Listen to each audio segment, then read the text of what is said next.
오늘 함께 읽으신 말씀은 말씀의 제목은 내가 거룩하니 너희도 거룩하라 라고 하는 제목으로 함께 말씀을 나누도록 하겠습니다.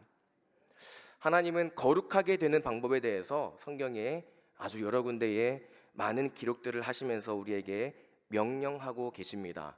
그 중에서도 오늘 함께 보신 레위기 19장에 보시면 10계명을 중심으로 한 기본적인 그러한 명령들이 들어있고, 그리고 또 자세한 내용들이 또 추가적으로 기록이 되어 있는 것을 볼 수 있습니다. 기본적으로 부모를 공경하라, 그리고 안식일을 지키라, 우상을 만들지 말라, 우상을 숭배하지 말라, 도둑질하지 말라, 거짓 증거하지 말라, 내 이웃을 내 자신과 같이 사랑하라. 이런 기본적인 우리가 많이 들어왔던 그러한 메시지들이 기본적으로 되어 있고요.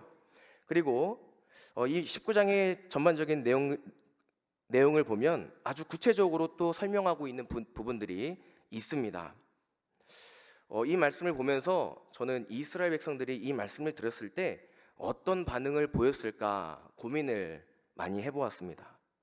제가 스스로 생각해 보기에 왜 이렇게까지 하나님은 말씀하시는 거지? 왜 이렇게까지? 다른 방법도 있는데 도대체 뭐 때문에 이렇게까지 무서운 말씀을 하시면서 명령을 하시는 걸까? 이런 생각을 가지게 되었습니다. 그래서 오늘 이 부분을 함께 살펴보려고 합니다. 말씀을 들으실 때 성령님이 함께 하시고 깨닫게 하셔서 은혜가 충만한 시간이 되시기를 주님의 이름으로 축복합니다. 레위기 19장 5절에서 8절에 보시면 화목제에 관련된 부분입니다. 화목제물을 어떻게 먹어야 하는지, 그리고 그 기한이 지나면 어떻게 해야 되는지 상세하게 우리에게 명령을 하고 계신 것을 볼 수 있습니다. 먼저 우리가 화목제에 대해서 알려면은 화목제가 뭔지 알아야 됩니다. 번제를 보면 소나 양을 가지고 하나님 앞에 각을 떠서 불로 드리는 그러한 제사입니다. 회개를 드릴 때도, 나의 잘못을 하나님 앞에 고백할 때도 이렇게 번제를 드리기도 하는데, 가난한 자나 부한 자나 구별 없이 모두 하나님 앞에 어려움 없이 번제를 드릴 수 있도록 꼭 소나 양으로만 제사를 드리도록 하지 않으셨습니다. 양이나 염소를 가지고 제사를 드릴 수 있도록 하셨고요. 산비둘기나 집비둘기로 이렇게 하나님은 상황에 맞춰서 번제를 드릴 수 있도록 허락해 주셨습니다. 하나님은 자신의 죄를 회개하고자 하는 모든 자의 제사를 받으시기 원하시기 때문에 이렇게 부한 자나 그리고 가난한 자나 구분하지 않고 형편에 맞게 하나님께 드릴 수 있도록 하나님께서 제정하셨어요. 그런데 화목제를 보면 히브리어로 쉘라밈 이렇게 말합니다. 쉘라밈. 자, 어디서 많이 들어본 것 같지 않습니까? 쉘라밈. 샬롬에서 온 변형된 단어입니다. 샬롬. 샬롬이라고 하는 단어는 평화를 가지고 있는 그러한 단어입니다. 뜻 자체만 놓고 보면은 화목제는 하나님과 화목하게 하다, 평화를 이룬 것에 대해서 하나님께 감사해서 드리는 제사가 바로 화목제, 우리가 이렇게 이해를 할 수가 있습니다. 그런데 본문 말씀을 보니까 화목게 된 것에 대해서 감사하는 제사를 드리는데 하나님께서 몇 가지 조건을 제시하고 있습니다. 두 가지 조건을 제시하고 있는데 이 두 가지 조건이 오늘 말씀의 중요한 부분입니다. 첫 번째 조건은 뭐냐면 화목제를 드릴 때 하나님께서 기쁘게 받으시도록 하라. 하나님께서 기쁘시게 받으도록 하라. 이렇게 명령을 하고 있어요. 그리고 둘째는 하나님 앞에 화목제를 드릴 때 바친 제물을 먹되 바친 날과 그 다음 날까지 먹고 3일째 되는 날에는 그것을 먹지 말고 불사르라. 이렇게 하나님이 명령을 하고 있습니다. 3일째 되는 날에 조금이라도 그것을 먹는 날에는 네가 가증하게 될 것이다. 이렇게 말씀하고 계시고요. 여기서 끝이 아닙니다. 3일째 되는 날에 네가 그걸 먹게 되면 가증하게 되고, 그리고 그것이 하나님 앞에 죄가 될 것이다. 그리고 너는 그 값을 치르게 될 것이다.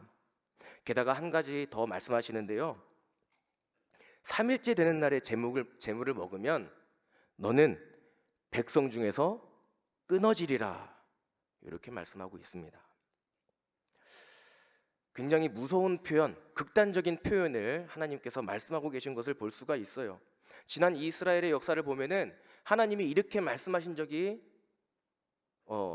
손꼽아 볼 정도로 굉장히 적은데, 여기에 보면은 너는 먹으면 부정하게 되고 너를 이스라엘의 백성에서 끊어지리라, 이렇게 무서운 말씀을 하고 계신 상황입니다. 그렇다면 하나님은 무엇 때문에 이렇게 무서운 형벌을 내리실 만큼 엄격한 말씀을 하고 계신 걸까요?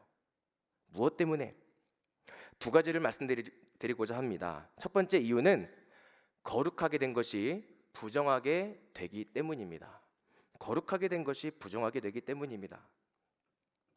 앞서 이 화목제에 대해서 설명을 드렸는데, 다시 한번 말씀드리면 화목제는 하나님과 사람 사이에 화목하게 되는 것에 대해서, 평화롭게 되는 것에 대해서 사람이 하나님께 감사해서 드리는 제사입니다. 하나님께 감사해서 드린 제물을 하나님이 받으시고 사람이 먹어야 하는 기한도 정해 주셨어요. 그 기한이 지나면 하나님은 그것을 먹게 되면 부정하게 되고, 그러니 태워버리라, 이렇게 말씀하셨습니다. 하나님께 드려진 희생 제물이 시간이 지나면 부패하게 되고 상하게 되면 거룩하게 된 제물이 부정하게 된다는 뜻입니다. 3일이 지나면 거룩하게 된 제물이 부정하게 된다는 뜻입니다. 그래서 하나님은 불로 태워서 그것을 볼 수도 없고 만질 수도 없고 탐할 수도 없게끔 하라고 말씀을 하고 계신 거예요. 그런데 사람들은 우리 안에 끊임없는 욕심이 도사리고 있습니다. 불로 태워버려야 하는 3일이 지난 희생 제물 앞에 있으면 어떤 생각이 들까요? 어떤 생각이 들까요? 멀쩡해 보이는데, 멀쩡해 보이는데 이거 태워버려야 되는데 어떻게 하지?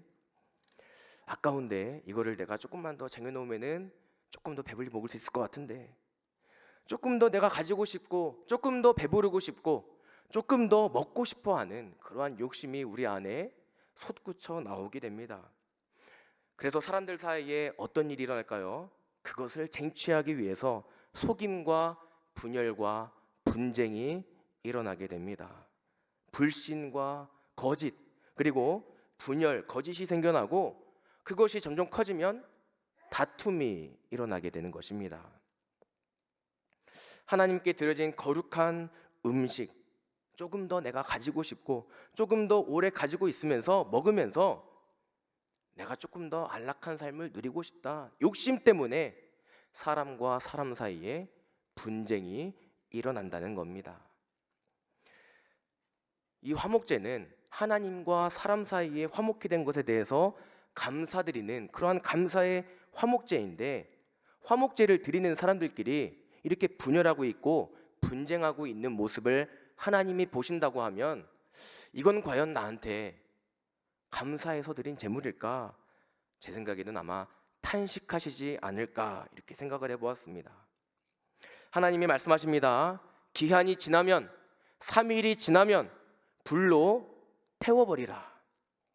그래서 7절 말씀해 보시면 이렇게 말씀하고 있는 것을 볼 수가 있습니다. 셋째 날에 조금이라도 먹으면 가증한 것이 되어 하나님이 기쁘게 받으심이 되지 못하고. 가증한 것이 된다는 뜻은 부패했다는 뜻입니다. 부패했다. 실제로 3일이 지나면 음식이 상할 수도 있습니다. 날씨와 기후 때문에 상할 수도 있지만 상하지 않을 수도 있습니다. 그런데 하나님이 그것을 정하셨어요. 3일째가 되면 가증하게 된다, 상하게 된다, 부정하게 된다. 하나님이 정하신 법칙이 납득이 가지 않는다고 우리는 이렇게 말을 하면 안 돼요. 셋째 날부터 부정하다고 말하지 말고 넷째 날부터 하면 안 됩니까? 다섯째 날부터 하면 안 됩니까? 이렇게 우리는 말할 수 있어요. 그런데 이렇게 할 수가 없다라는 얘기예요. 왜냐하면 하나님의 법은 하나님이 제정하시기 때문에 그렇습니다. 하나님을 믿는 그리스도인은 하나님이 말씀하시는 그 명령에, 그 법에 순종하여 움직여야 하는 것입니다. 그게 그리스도인이고 그게 예수를 믿는 사람들이 가져야 될 순종입니다. 하나님이 말씀하셨습니다. 레위기 19장 2절 말씀 보겠습니다. 너는 이스라엘 자손의 온 회중에게 말하여 이르라. 너희는 거룩하라. 이는 나 여호와 너희 하나님이 거룩함이니라. 아멘. 근데 신약에서도 예수님이 또 말씀하세요. 베드로전서 1장 16절에 보시면 이렇게 말씀하십니다.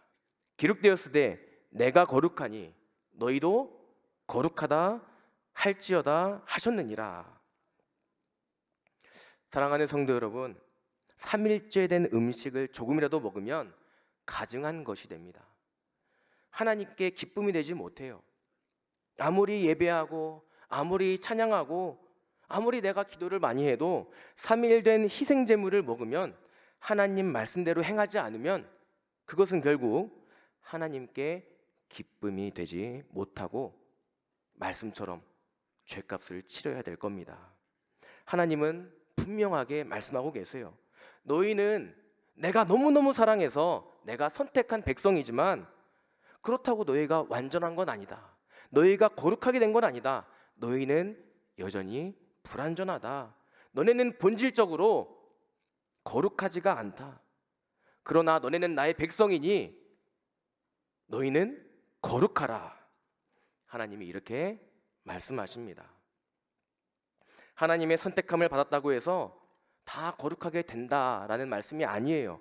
하나님이 사랑하시는 건 사랑하시는 거고, 우리는 불완전하여 우리는 언제나 죄의 늪에 빠질 수 있다라는 얘기입니다.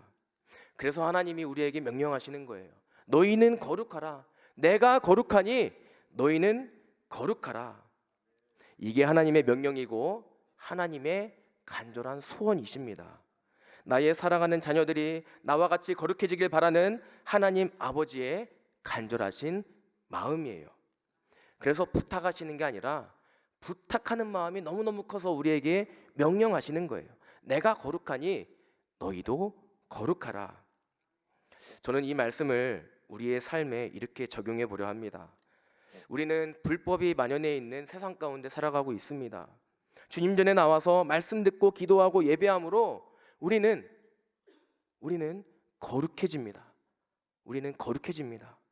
그런데 세상으로 나아갈 수밖에 없기 때문에 그것이 언제나 거룩하지는 않습니다.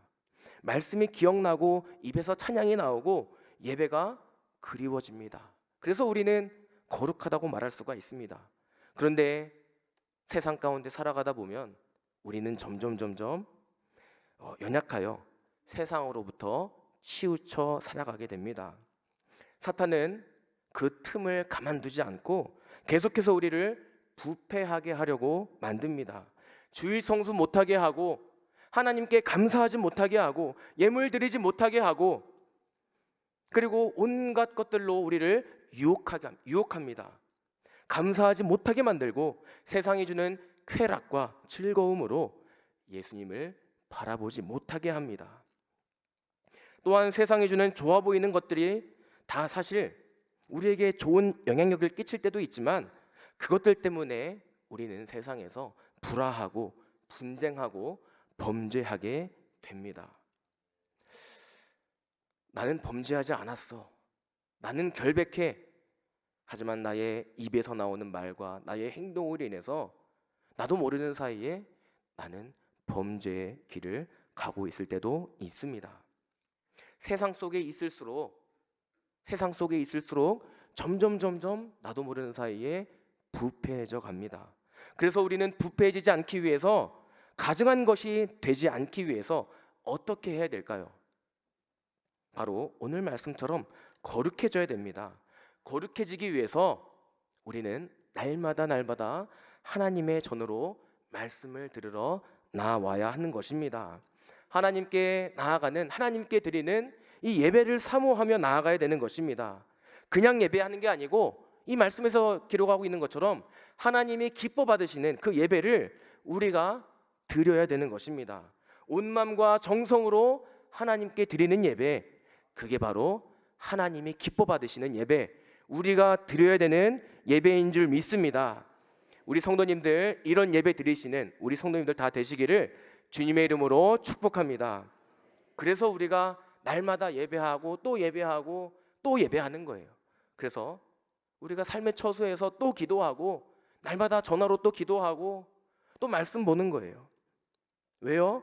가증한 것이 되지 않기 위해서, 부패하지 않기 위해서, 내가 거룩하니 너희도 거룩하라 하신 하나님의 말씀에 순종하기 위해서. 예배의 자리를 사모하시고 더욱 말씀의 자리로, 기도의 자리로, 입술로 나의 신앙 고백을 할 수 있는 예배의 자리를 사모하시면서 하나님께 날마다 나아오시는 우리 성도님들 다 되시기를 주님의 이름으로 축복합니다. 하나님의 명령대로 거룩해지기 위해서, 구별되기 위해서 날마다 하나님께 나아오시기 바랍니다. 하나님이 거룩하게 한 것이 부정하게 되니 하나님은 우리에게 이렇게 무섭게 표현을 하시면서 명령을 하고 계세요. 두 번째 보겠습니다. 하나님이 이토록 무서운 형벌을 내리실 만큼 엄격한 말씀을 하시는 이유, 두 번째는 목표를 충족하는 것도 너무너무 중요하지만 더 중요한 게 있습니다. 하나님은 과정을 중요하게 보시기 때문에 그렇습니다. 사무엘하 6장에 보시면 이런 사건이 기록이 되어 있습니다. 웃사라고 하는 사람의 인물의 기록이 되어 있는데요, 다윗이 왕이 되고 법궤를 빼앗아 올 때의 일입니다. 하나님의 궤를 다시 찾아올 때 그 궤를 들었던 사람은 아비나답의 두 아들이었습니다. 웃사와 아효였습니다. 이동 중에 수레를 몰고 가는 그 소와 함께 법궤를 이렇게 같이 움직이고 있는데 이 소가 갑자기 날뛰게 됩니다. 그래서 이 하나님의 거룩한 궤가 땅바닥에 떨어지게 될 위기에 처하게 됩니다. 예상치 못했던 돌발 상황이 펼쳐졌기 때문에 이런 상황에서 어떻게 해야 될지 이 웃사와 아효는 알지 못했던 모양입니다. 저였어도 어떻게 해야 될지 머뭇거렸을 것 같습니다. 이런 상황에서 누구나 법궤가 떨어질 위기에 처한다면 누구나 이 법궤를 붙잡을 겁니다. 법궤를 붙잡아서 땅에 떨어지지 않게 하는 것이 옮기는 사람이 할 수 있는 최선의 방법이었을 겁니다. 근데 이 웃사가 법궤를 만지니까 죽었어요. 왜 죽었냐면 하나님이 치셔서 죽었습니다. 하나님이 진노하셔서 이 웃사를 치셨다고 성경이 증언하고 있어요. 사무엘하 6장 7절 말씀을 읽어드리겠습니다. 여호와 하나님이 웃사가 잘못함으로 말미암아 진노하사 그를 그곳에서 치시니 그가 거기 하나님의 궤 곁에서 죽으니라. 이렇게 성경에 기록이 되어 있습니다. 우리가 생각하기에 이 법궤가 떨어질 것 같다고 이 법궤를 붙잡는 것은, 붙잡았다고 죽음에 이르게 하는 것은 좀 가혹해 보이기도 합니다. 너무 가혹해 보이기도 합니다. 그러나 하나님은 궤를 옮기는 방법과 주의사항을 분명히 말씀을 하셨음을 우리가 성경을 통해 알 수가 있습니다. 민수기 4장 15절에 보시면 진영을 떠날 때에 아론과 그의 아들들이 성소와 성소의 모든 기구 덮는 일을 마치거든 고핫 자손들이 와서 맬 것이라. 고핫 자손들이 와서 맬 것이다. 이게 첫 번째 조건이고요. 그러나 성물은 만지지 말라. 그들이 죽으리라. 이게 두 번째 조건입니다. 성물을 만지지 말라. 그들이 죽을 것이다. 궤를 옮길 때는 고핫 자손들이 옮기고 고핫 자손들이 어깨로 짊어매서 옮겨야 합니다. 그리고 그 궤는 절대로 만져서는 안 됩니다. 만지면 죽는다고 말씀하셨습니다. 아주 자세하고 명확하게 말씀하고 계세요. 이렇게 이 말씀을 보시면 이렇게 생각하시는 분들이 계실지 모르겠습니다. 뭐 얼마나 무거웠길래 그거를 그렇게까지 디테일하게 옮기는 방법까지 하나님께서 말씀하셨을까? 그냥 도구로 옮길 수 있는 방법으로 힘이 센 사람이 그냥 옮기면 되지, 누가 옮기느냐가 그게 뭐가 중요한가? 이렇게 생각을 할 수도 있어요. 그냥 힘 좋은 사람이 옮기면 되지. 근데 이거는 누구의 생각입니까? 사람의 생각입니다. 사람의 생각, 개인의 생각입니다. 분명히 사람의 생각이에요. 하나님의 방법이 아닙니다. 하나님은 하나님이 옮기는 방법을 친히 말씀해 주셨는데 그것을 무시하고 사람의 생각대로 그것을 만졌다는 것은 하나님의 명령에 순종하지 않았다는 뜻이 되는 것입니다. 그래서 웃사가 죽은 거예요. 그래서 웃사가 죽은 거예요. 이 말씀을 통해서 우리가 알 수 있는 것은 하나님은 단 한 가지 우리에게 알려주고 있는 게 있습니다. 그것이 뭐냐면 잔머리 굴리지 말고 요령 피우지 말고 하나님이 말씀하신 대로, 하나님이 말씀하신 대로, 일러준 대로, 가르쳐 주신 대로 그대로 순종하라 입니다. 이것이 하나님이 원하시는 거예요. 이것이 하나님이 원하시는 단 한 가지입니다. 오늘 말씀에서도 하나님은 조건들을 제시하고 계십니다. 아까 읽었지만 제가 다시 한번 읽어드리겠습니다. 첫째는 화목제를 드릴 때 하나님이 기쁘시게 받으시도록 드리라. 두 번째는 하나님 앞에 화목제를 드릴 때 바친 제물을, 제사를 드린 당일날과 그 다음 날까지만 먹고 3일째 되는 날에는 먹지 말아라, 불살라라, 이렇게 두 가지 명령을 하고 계십니다. 하나님의 이 말씀대로 하지 않는 것은 하나님의 말씀을 거스르는 행위입니다. 하나님의 말씀을 거스르는 행동 자체가 하나님 앞에 범죄를 저지르는 거예요. 죄는 다른 게 아닙니다. 내가 생각하는 세상에서의 죄, 거짓말, 때리는 거, 뭐 이것도 죄가 될 수는 있겠지만은 우리가 꼭 기억해야 될 만한 그 죄는 뭐냐면 하나님이 말씀하셨는데 그것이 아니라고 말하는 거가 죄가 되는 거예요. 오직 하나님께서 말씀하신 거는 그것이 하나님의 법이 되는 것이고 하나님이 우리에게 말씀하신 명령이 되는 것입니다. 그 말씀을 거절하면, 거역하면 하나님에 대한 도전을 하는 것이고 하나님을 하나님으로 인정하지 않게 되는 것입니다. 이 사실을 믿으시기 바랍니다. 5절 말씀 보시면 화목제를 드릴 때 하나님께서 기쁘게 받으시도록 하라. 억지로 하는 것, 그리고 또 마지못해 하는 것, 그렇게 드리는 예배는 예배도 아닐 뿐더러 하나님께서 받지도 않으십니다. 그리고 그것은 더 무서운 것은 그것은 죄가 됩니다. 6절 말씀에 희생제물은 이튿날까지만 먹고 셋째 날까지 남았으면 불살라라. 불사르지 않고 내 생각대로 좀 쟁여놓으면, 욕심 부려서 그것을 가지고 내 옆에 있는 이웃과 분쟁하고 싸우면 그것이 죄가 된다는 말씀입니다. 사랑하는 성도 여러분, 나는 세상 가운데 살아가면서 어떤 죄를 짓고 있습니까? 이 말씀을 생각해 보시면서 한번 돌아보시기 바랍니다. 내 생각에 합당하면 그것은 죄가 아니고 그냥 양심이 좀 찔리면 그것이 죄가 되는 걸까요? 이렇게 생각하고 계시지는 않습니까? 하나님은 말씀을 통해서 우리에게 분명히 말씀하고 계시고 예수님을 통해서도 분명히 말씀하셨어요. 두 번 말씀하신 거예요. 내 하나님을 사랑하라. 내 이웃을 내 자신과 같이 사랑하라. 원수를 사랑하라. 내가 사랑하는 사람만 사랑하지 말고 네 원수도 사랑하라. 그리고 마지막으로 내가 거룩하니 너도 거룩하라. 사랑하는 성도 여러분, 나도 모르게 예수님의 말씀을 가볍게 여기고 유도리 있게 내가 할 수 있는 방법으로 바꿔서 신앙생활을 하고 있지는 않습니까? 그렇게 해놓고서 나는 하나님의 말씀대로 살고 있다고 착각 속에 빠져 있지는 않습니까? 만일 그런 삶을 살고 있었다면 이 밤에 회개하시기 바랍니다. 그건 내가 원하는 대로, 내가 믿고 싶은 대로 믿는 거지 하나님이 말씀하신 대로 믿는 게 아니기 때문입니다. 그렇기 때문에 이 밤에 이렇게 기도하시기 바랍니다. 하나님의 말씀대로 살고 주님이 찾으시는 그리스도인이 될 수 있도록 나를 붙들어 주시고 나에게 은혜를 더하여 주시옵소서.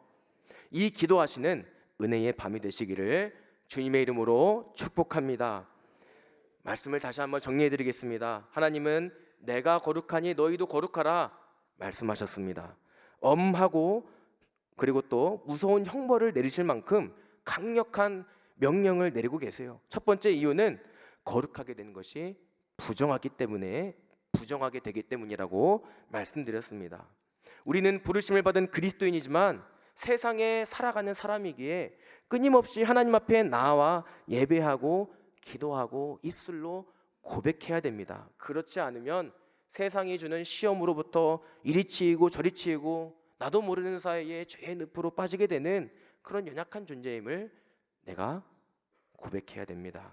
하나님이 우리에게 말씀하시는 것을 우리는 가볍게 여겨서는 안 됩니다. 내가 거룩하니 너도 거룩하라.